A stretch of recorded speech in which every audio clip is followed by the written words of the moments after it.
you're always looking. It's a rare thing to find when can be a story can be this personal and intimate, but like touch so many big ideas, and so it's both.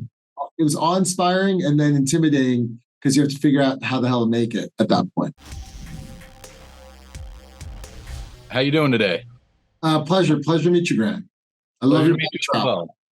Thank you. I'm a big fan of Boots and his work. So it was really awesome when this opportunity came along, and the show is phenomenal from start to finish.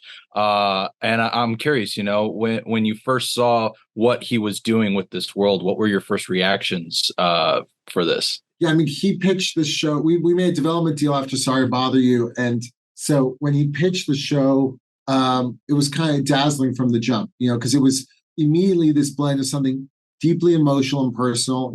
It's very much Boots' story, even though it's about a 13-foot tall giant. Obviously, there's a lot of metaphor in this. And so it's personal to his own experience coming of age. But he, from the jump, had these huge ideas about politics, society, justice.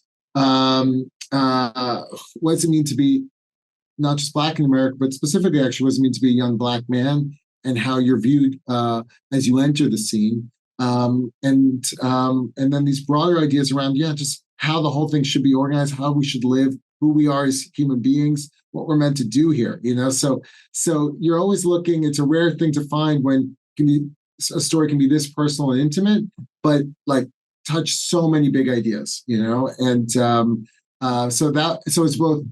It was awe-inspiring and then intimidating because you have to figure out how the hell to make it at that point. Well, and that was going to be my follow-up question is, you never want to necessarily restrict a creator's vision, but at the same time, you do obviously have to think about budgets and things like that. So I'm curious, this does still feel very much like Sorry to Bother You in terms of independently produced with large scale ideas. But was there any aspect of it that really did have to be kind of reined back a little bit from him, or was it all kind of just right there? Yeah, no, it's figuring out the scale of the show is immense. This is part of the reason I was just so drawn to work with Boots is he's a world builder. He's a visionary. And the promise for a series was to create a world that an audience could enter for multiple hours, multiple episodes, right?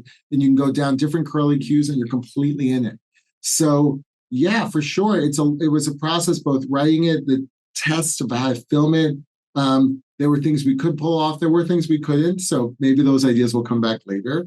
But by and large, no, what you see is what you get. Like there was, he made a commitment from the beginning. It was essential that be handmade, right? Like as much as possible, right? There is some CG in this, but not in any meaningful way compared to what people are used to. So so this is employing a lot of the old ways that have been lost in our industry. And it was exciting as a producer getting back in touch with those and seeing what's possible.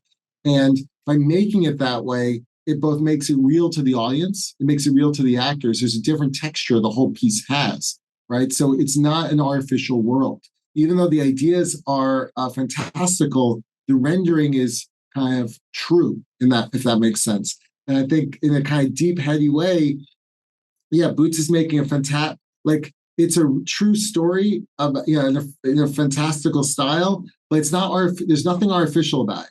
And I think that was really important to him, and I think central to the message of the piece and why we were able to pull it off, frankly. Well, I do love the practical nature of it. And he showed it off in Sorry to Bother You, and he continues to show it off well here. And I'm glad that you were able to help guide that vision along the way. And I do hope for more. I hope for a season 2. Yeah, we are hoping for it too, from your lips. Yeah. If it's in his wheelhouse, then let's do it. But I am getting the wrap signal, so I will have to let you go. Thank you so much for taking the time to chat, though. Thank you, Grant. Thank you for your passion and enthusiasm. Really appreciate it.